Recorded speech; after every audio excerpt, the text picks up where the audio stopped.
கொஞ்ச நாளைக்கு முன்னாடி துணி துவைக்கிறதே பெரிய சிரமமாக இருந்துச்சு. இப்போ வாஷிங் மிஷின் வாங்கியாச்சு. இப்போ வந்து பார்த்தீங்கன்னா சோப் ஆயில் வாங்குற வேலையும் நமக்கு இல்லை.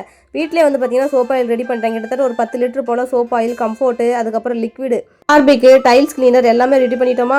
இதுக்கு மேலே ஒரு ஒரு 6-7 மாதத்துக்கு கண்டிப்பாக நம்ம கடைக்கு போய் சோப் ஆயிலாம் வாங்க தேவையில்ல. இன்றைக்கி வந்து பார்த்தீங்கன்னா புதன்கிழமை காலையில் தூங்கி எழுந்ததுலேருந்து வேலை வந்து கொஞ்சம் பரபரப்பாக போயிட்டே இருந்துச்சு.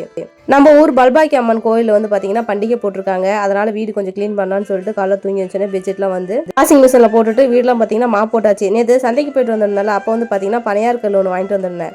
அது வந்து பார்த்தீங்கன்னா இரும்புல தான் வாங்கிட்டு வந்திருந்தேன்.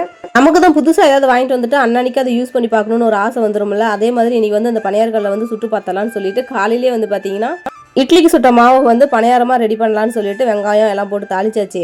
அப்புறம் அந்த பனையார் சட்டி வந்து எப்படி பழக்கணும்னு சொல்லி கேட்டிருந்தேன். அதெல்லாம் ஒன்றும் பெரிய விஷயம் இல்லாமல் அதில் வந்து முட்டை உடச்சி ஊற்றுங்க, இல்லைனா மாவு வந்து ஒவ்வொரு கரண்டி ஊற்றி வேக வச்சு எடுத்து போட்டுட்டோம்னா அதுக்கப்புறம் நம்ம எப்பயும் போல சுட்டுக்கலாம் அப்படின்னாங்க. அதே மாதிரி ஃபர்ஸ்ட் அடிசல் வந்து பார்த்தீங்கன்னா வெறும் மாவாக ஊற்றிட்டேன். அப்படியே கருப்பாக அந்த இரும்பு சட்டியில் இருந்ததெல்லாம் ஒட்டிக்கிச்சு. இரும்புனா கொஞ்சம் பயந்தான், சீக்கிரமாக சூடு ஏறிடும், துருப்பிடிக்காமல் பார்த்துக்கணும்.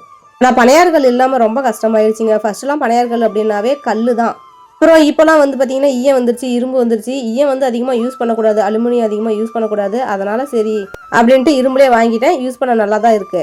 250 சொன்னாங்க. அப்புறம் அவங்களே குறைச்சி 200 கொடுமான்னு சொல்லிட்டாங்க. ஆன்லைன்லாம் இந்த ப்ரைஸுக்கு வாங்க முடியுமா என்னன்னு தெரியல. இப்போலாம் அந்த ஒயிட் கலரை பார்த்தா பயமே இல்லை, அழுக்கானாலும் பரவாயில்ல துவைச்சிக்கலாம். ஆனால் அந்த ஒயிட் கலர் போட்டால் நல்ல பிரைட்டாக அழகாக இருக்குது, மனசுக்கு நிறைவாக இருக்குன்னு சொல்லிட்டு பெட்ஷீட் கவர் ஒயிட் கலர்லேயே வாங்கிட்டேன்.